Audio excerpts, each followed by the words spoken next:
जिनका मंत्री हनुमान हो, मेरे पागलो, उसे राम जी के पास नहीं जाना पड़ता। राम जी चलकर उनके पास आते हैं और सुग्रीव के मंत्री हनुमान बने, सुग्रीव के सलाहकार हनुमान बने, सुग्रीव के रक्षक हनुमान बने। और तो सुग्रीव को राम जी के पास नहीं जाना पड़ा, कंधों पर बैठाकर हनुमान जी सुग्रीव के पास राम जी को लेकर आ गए। देखो एक बात समझो, क्या जो भगवान को पाना चाहते हो उन्हें भक्ति की आवश्यकता है। किसकी आवश्यकता है? देखो, भगवान बिना भक्त के नहीं रह सकते, भक्त बिना भगवान के नहीं रह सकते। लेकिन भक्त किसे कहा जाएगा? जिसमें भक्ति हो। भाई गुरु किसे कहा जाएगा? जिसे ज्ञान हो। संगीतज्ञ किसे कहा जाएगा? जिसे संगीत का ज्ञान हो। नेता किसे कहा जाएगा?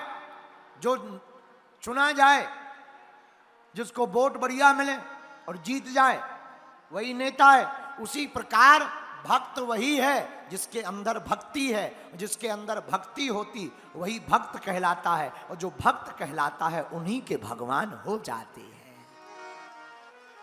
बोलो सीताराम, जोर से बोलो। अब अगला प्रश्न ये उठ रहा, गुरुजी हम भगवान पर ऐसा क्या समर्पित करें कि भगवान हमें मिल जाए?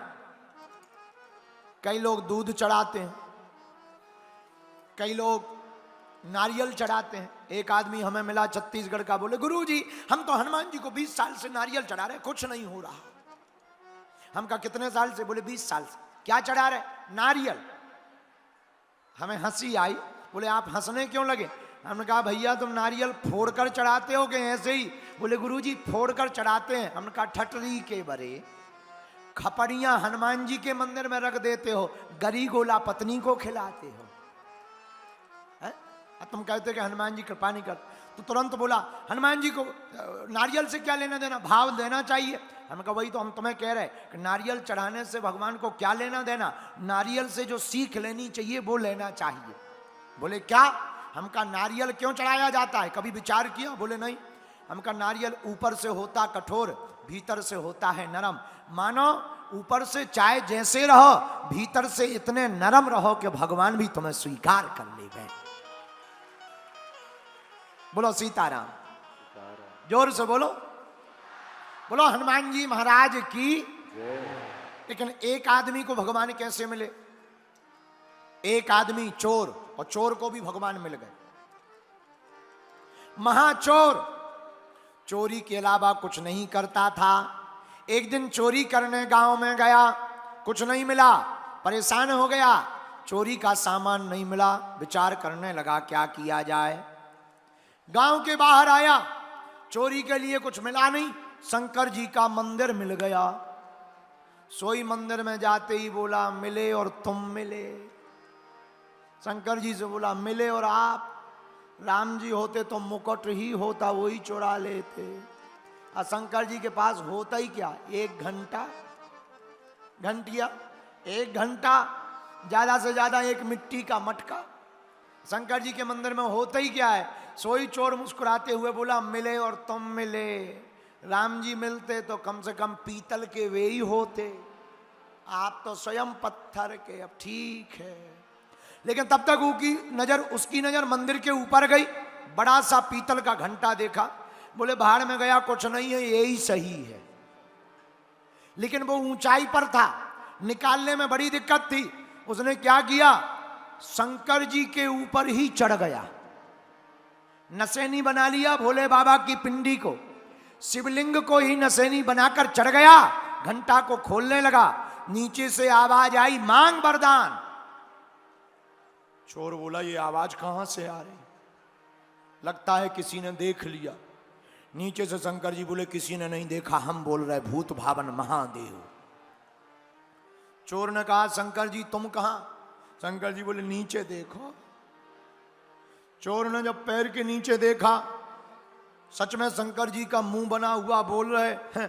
तुरंत नीचे आ गया, हाथ जोड़कर बोला महाराज आप हमें क्यों वरदान देना चाह रहे हैं, हम तो चोरी करने आए। शंकर जी बोले आज तक जितने लोग आए किसी ने बेलपत्री चढ़ाई, किसी ने फूल माला चढ़ाई, किसी ने नारियल चढ़ाया, यहाँ तक कि हमारा पूरा भक्त है रावण, रावण ने अपना सिर चढ़ाया। पहली बार ऐसा आदमी मिला जिसने अपने आप को ही पूरा चढ़ा दिया हो। आओ, आओ, चोर बोला अगर ऐसा हम जानते तो हम तो रोज चढ़ते आपके ऊपर, पर चोर बोला Bhole Baba I am very very not sorry. Shankar ji बोले क्या बात है? हाथ जोड़कर चोर बोला आप ये मत समझना कि हमने अपने आप को तुम पे अर्पित कर दिया, हम तो घंटा खोलने यहाँ चढ़े थे। शंकर जी बोले अब हमें उससे मतलब नहीं है कि तुम चोरी कर रहे थे, क्या कर रहे थे, हमें इससे मतलब है कि तुम हमारे ऊपर चढ़े। और हम इससे स्वीकार है कि आज तक लोगों ने बिलपत्र चढ़ाया, पहली बार कोई ऐसा भक्त आया जो अपने आप को ही समर्पित करके चला गया। बोलो सीताराम। अब बताओ, ऐसे भक्तों पे भगवान कृपा कर देते हैं, मिल जाते हैं। देखो भगवान भोले भाले भक्तों को जल्दी मिल जाते हैं, पढ़े लिखे को दिमाग लगाते रहते हैं, इन्हें नहीं मिलते। पढ़े लिखों के दिमाग खराब रहते हैं, हाँ पढ़े लिखों के दिमाग खराब रहते, पढ़े लिखे बुद्धि लगाते, ऐसा कैसे फिर ऐसा क्यों, फिर ऐसा क्यों। हाँ ज्यादा पढ़े लिखे खराब होते हैं। एक रायपुर का लड़का पढ़ा लिखा था, ज्यादा ही डबल बीए किया था, एकदम बीए किया, हमें मिला। हम कहा और बताओ, बोला हमें आपकी दीक्षा लेनी है, हमने बहुत चमत्कार सुने आपके। हम कहा ले लो। हमने चेला बनाया, दीक्षा दी। बोला गुरुजी आप हमारे गुरुजी, हम तुम्हारे चेला, कुछ सुनाओ। हमने कहा क्या सुनाए? हमने कहा भाई रामायण पढ़ो। अरे बोले रामायण तो सबको ही पढ़ता, ऊंचा सुनाओ कुछ बड़ा। हम कहा राम राम किया करो।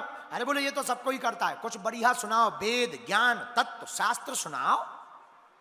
हम समझ गए चेला नहीं गुरु ये फंस गया है, लेकिन क्या करें।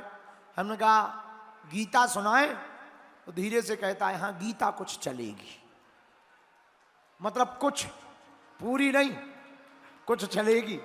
हम समझ गए जय हो, कुछ चलेगी। हम कहा वाह। तो हमने कहा गीता कल सुन लेना, आज महात्मा सुन लो। हाँ बोले सुनाओ। हमने महात्मा का श्लोक सुनाया, गावो दोगदा गोपाल नंदना, श्लोक सुनाया। हाँ हम सब गाय हैं, भगवान बछड़ा बन करके हम सबको बैठ करके गोपाल नंदन भगवान दोहते हैं। अच्छा तो बार बार हमने सुनाया, और हम कुछ भी सुनाए वो तुरंत करे हम कुछ भी बोले तुरंत करे वाह वाह वाह ओ हो। हमें लगा ज्यादा समझ में आ रही है इनको कथा। हमने 1.5 घंटा की कथा 3 घंटा सुना थी। रायपुर का आदमी बहुत ऊंचा। जब 3 घंटा पूरे हो गए हम थक गए। हमने कहा और बताओ समझ में आई? हाथ जोड़ के बोला हमें और समझ में। आपने समझाया कम, हमने ज्यादा समझी।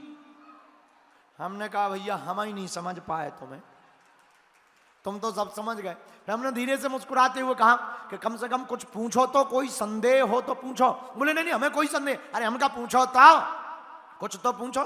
बोले गुरुजी और तो हमें सब समझ में आई, बस एक बात समझ में नहीं आई। आप बार बार कह रहे थे गाबो दोगदा गाबो दोगदा, वो 2 गधा कौन थे? वो 2 गधा कौन थे? हमने कहा तुम्हारी जय हो ठटरी के बरे। अरे बोले नहीं हाथ मत जोड़ो, बताओ बताओ बताओ वो 2 गधा कौन थे?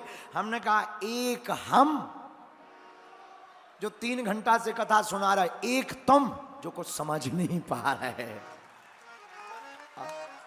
और क्या कहते? बोलो सीताराम। ये विनोद की बात है, पर समझदार को समझाना बड़ा कठिन है, ना समझदार को समझाना बड़ा सरल है। ऐसे समझो कोई सो रहा हो, जगाना सरल है, लेकिन कोई अगर सोने का नाटक कर रहा हो उसको जगाना बड़ा कठिन है। बोलो सीताराम।